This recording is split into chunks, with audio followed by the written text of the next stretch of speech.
Look, sometimes I know it may not seem like it, but I really try to think out my videos, what I'm going to talk about, kind of plan everything out, and not just react to something to react. That's what I have to do. This is one of those times. I think I've read one of the most offensive and thoroughly inaccurate articles I've ever seen. And it's coming from something you would think where that wouldn't happen at all. But it is. It's coming from Forbes. And Forbes apparently has a new neo-Marxist hiring policy that allows for 22-year-old snot-nosed kids to write contributing articles as explainers, which I guess is a fancy word for saying completely fabricated. This one's got me pretty hot, especially since they went after Gary and a lot of other pretty smart people. Buckle up, kids. This one's gonna be fun. Here we go. So I'll be the first to admit, Gary certainly does not need any of my help in defending himself. He's probably already crafting a response to this garbage already. And good for him, he should. Or maybe he will decide to ignore it. I don't know.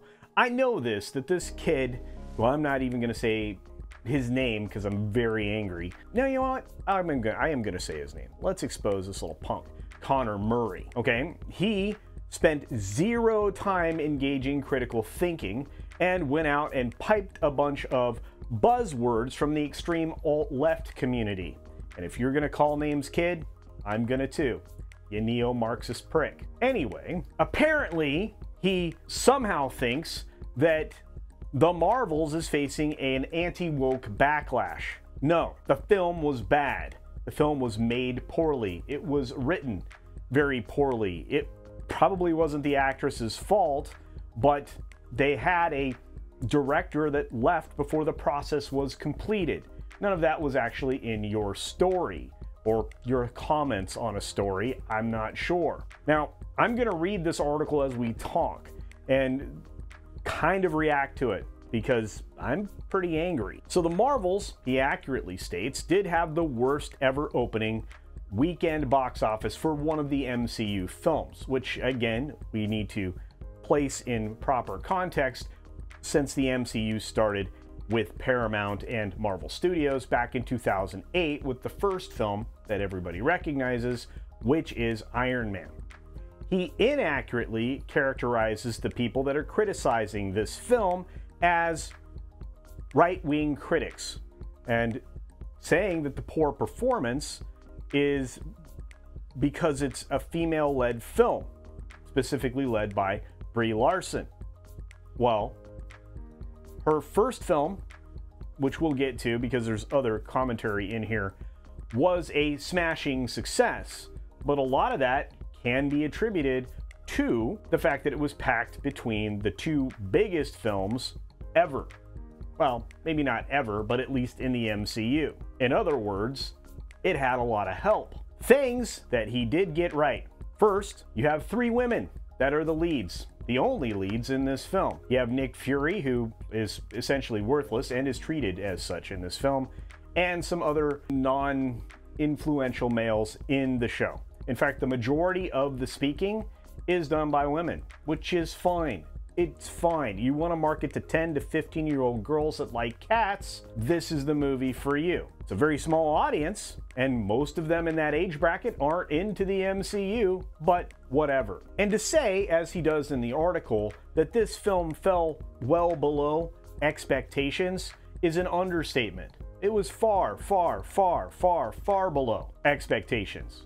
At one point in time, this film was supposed to have box office earning on the weekend that would put it close, if not over, Guardians of the Galaxy. Those numbers were very early, and that forecast dropped rather quickly because everybody came to the realization that this film was a mess. Domestic gross, which he also gets wrong in his article, Connor, was not 47 million as reported. Right now, it's being bandied about. It's between 45, according to exhibitor relations, and 46, which seems to be the number that the Numbers has settled on. That Numbers is a website. You can go and follow the history of this film financially if you so choose. Now, the production budget was over 200 million. That's correct. Why not say exactly what the production budget was? Well, because even the number that we have from September of 2022 isn't accurate any longer. Coming out of the UK from Companies House, this film was $278.4 million in production budget.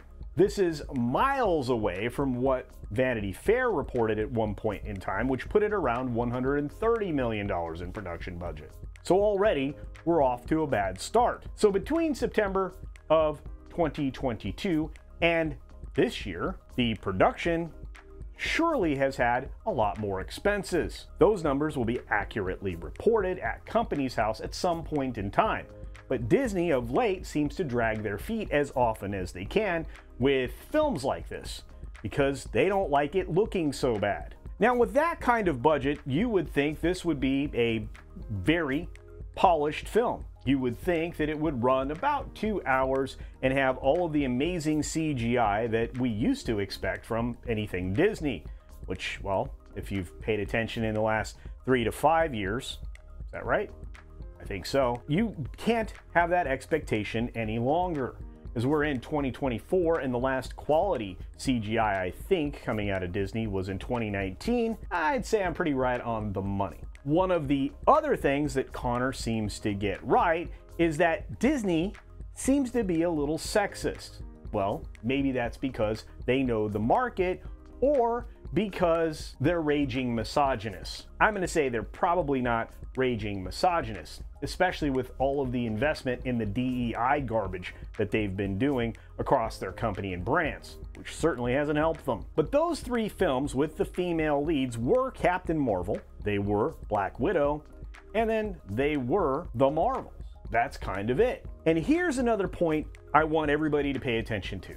Connor seems to point out that on Rotten Tomatoes, the film managed to eke out a 62% rating on that particular page, which we all know can be bought off. Maybe Connor doesn't know that, or decided to selectively forget the fact that you can buy ratings and reviews from Rotten Tomatoes with about 50 bucks. Conveniently, Connor leaves out the fact that the top critics, who are the most noted and well-known, still have this film well below that 62% number that he decided to pick out.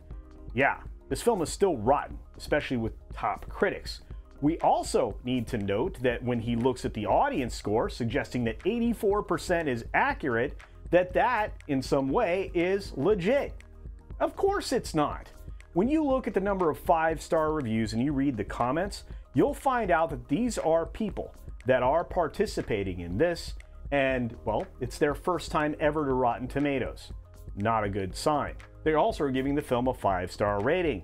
Not a good sign. Usually, if the words are nonsensical or very simple with one-line reviews, those are bots. Maybe Connor hasn't heard of those, although I doubt it. But review bombing is only convenient when it works in your favor, right, Connor? Which is why you go to point out that people were leaving negative reviews on Captain Marvel before it came out. Really? That's where you want to go? Moving on. He states that the movie's been targeted by some right-wing critics. Okay, I know you're going to name some of them, but you need to have a little bit more information.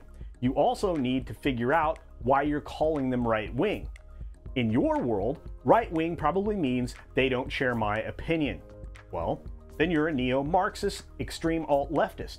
How's that feel? You also shouldn't be working for a financial publication if you hate America so much. Anyway, to further this ignorant take, Connor points out that the films have multiple women in them, women of color, and they're being woke. Okay, well, you identify that the film is woke. I agree with you.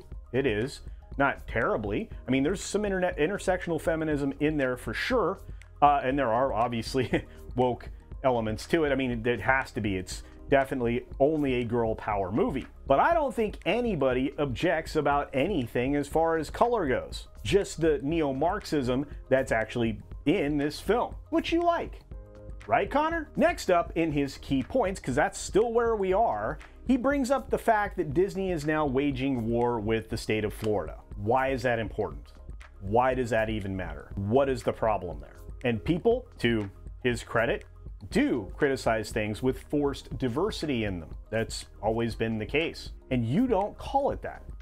You call it something else. And by the way, neo-Marxist language, equity, equitable. Those things will never and have never existed. Sorry. One of the funnier things that Connor said, in fact, it's the last thing in his key points or whatever he called this part of the article, is that the Marvel's director Nia DaCosta, who's black, yes she is, said she ignores sexist trolls, calling them an unnecessary distraction, and instead focuses on making the best movie possible.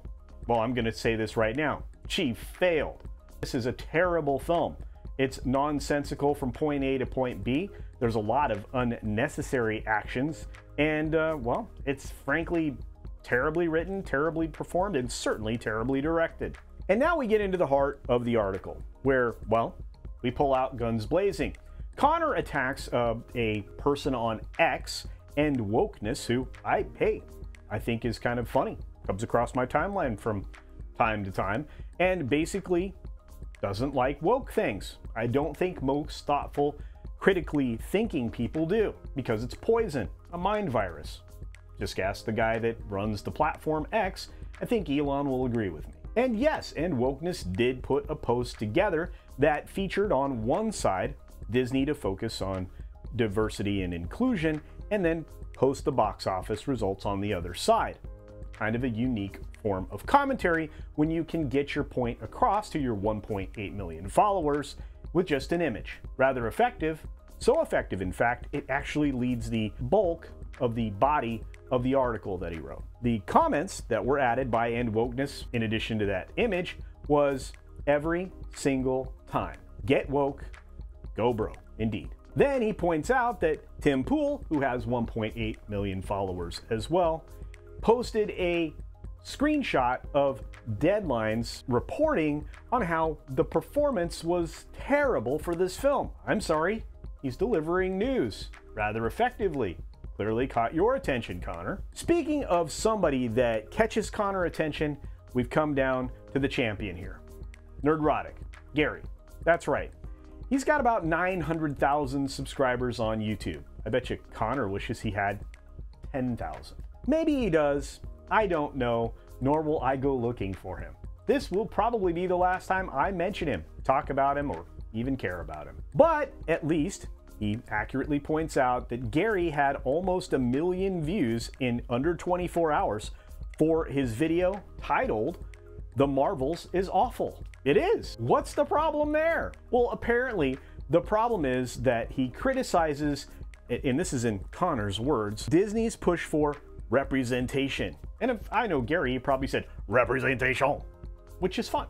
That's a fun way to say that. And of course, they all get super rankled when you say the word MCU. That's right. Gary coined that phrase very deservedly, and that's exactly what's been happening. Connor doesn't pay any attention to the fact that the two boy brands that Disney bought into to bring the boys in, which is a statement made by the CEO at the time, who also happened to be Iger, and some other people as well alongside him. They wanted to bring the boys in, so they went and got Marvel, and they went and got Star Wars. What did we end up with? The chickification of both of those properties.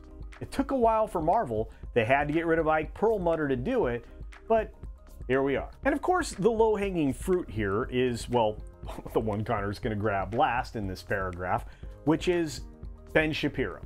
And Ben Shapiro actually looked at the trailer, had a reaction, and said, it's woke garbage, and criticized Captain Marvel as one of the worst superhero characters ever. Well, first of all, I don't know that Ben's all that big of a pop culture guy, but I'm going to say this, he's not wrong. Captain Marvel has been rebooted so many times, and you can look this up. I think we're almost at a dozen reboots for that character. It might be more, but guess what? I don't care. The character has been destroyed multiple times after multiple reboots. When you start rebooting things all that often, you got problems. And here's where we get to the intellectual disconnect. We can actually see just how brain drained these neo-Marxists are, how indoctrinated they are by the fact that they take wins out of losses. This is in the critical quote. Film consultant David A. Gross told the New York Times that female-powered entertainment is enjoying extraordinary success right now, but audiences aren't embracing the stories. What? Now, we've been making fun of that all day on Twitter, or yesterday anyway, and it's very amusing. David Gross is, well, kind of an idiot for saying it this way. And how can something be enjoying extraordinary success when it's losing money and momentum? How? That brings me to another point, which I also saw on Twitter by somebody who's pretty bright, that's like saying that the WNBA is enjoying extraordinary success, but nobody's going to any of those games. Okay, true story. In this section, called Key Background, Connor wants to say that Larson has drawn the ire of right-wing critics for comments she made emphasizing the need for more diversity in Hollywood. What? Not sure that's exactly what anybody said. Would you care to cite those people? That would be interesting. But of course not. According to Connor, Bree also lamented that most critics reviewing movies appeared to be overwhelmingly white males. How's that surprising to you? You have the largest demographic at the moment, singular demographic, that is white in this country. Sorry. You also have the largest percentage of the population going to see films like Captain Marvel being male. And guess what? That was also true with this latest The Marvels movie. Yeah, the ladies didn't show up at all. Embarrassingly bad turnout, ladies. Of course, this person, I don't know, he's got pronouns, by the way, he, him. Anyway, I don't want to misgender Connor, but he, based on his pronouns, went out and pointed out that the Barbie movie was directed at women and that men reacted to it because of its extreme feminism. And I'll say, yes, the misandry in that film Barbie was palpable, mean-spirited, and overwhelmingly sad, because it tells me that the state of being in this country, especially if you're male, is that women don't like you. Not good. And finally, one of the smoothest brain takes I think I've ever seen by somebody who supposedly is a journalist, especially for a prestigious, well, not anymore, a somewhat prestigious financial paper as Forbes, who used to employ another embarrassing person named Scotty Mendelson. He reached out to say this: other recent Disney films targeted as woke, including The Little Mermaid live-action remake and Elemental, more than doubled their respective budgets. So here's the problem. You don't understand money, and you work for a financial magazine. More than doubled their budgets. Well, are those budgets that were reported, or are they the actual budgets? Were they budgets coming out of Company House, which shows that, well, the announced budget's never anywhere close, and there's no reason to believe that in the United States that's not the same thing. Of course not. And to push back even more, you don't understand that there has to be advertising when it comes to films. You don't get it. And yeah, you get about 50% of the box office, okay, but you also spent $100 million or so on advertising. Neither of those films made money there, Connor. Elemental didn't make money, and Little Mermaid didn't make money. And The Marvels isn't going to make money either, bud. So go get that soy latte and have a great day. For the rest of you, thanks for hanging out through my little rant, which I don't do very often, but I think that one was fun. Be sure to take care of yourself and take care of others. And really, don't take any information from somebody who doesn't bother to do research for themselves, so that they can at least not be knocked down on every single point they tried to make. Until next time, see ya!